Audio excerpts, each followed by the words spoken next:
but for the helping hand, for theirs is a land with a wall around it, and mine is a faith in my fellow man.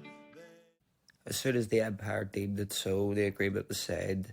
The US made Israel come to the table, or more specifically, the resistance made Israel come to the table, with the US coming in behind it to support it, because they knew that Israel had been held to a stalemate with a bloody nose.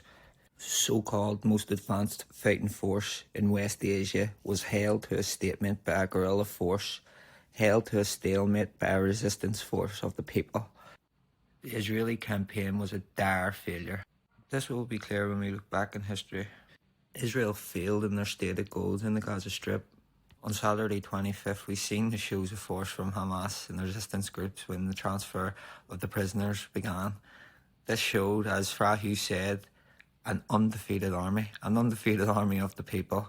This surely rubbed it in the nose of Netanyahu and his cohorts in power in Israel. Since then, we have learnt about the plans to move in US private military contractors to take up security operations at the Netzarim corridor in Gaza Strip. This means that people moving from north to south, south to north, will have their vehicles checked, will have their persons checked, and will be scrutinised.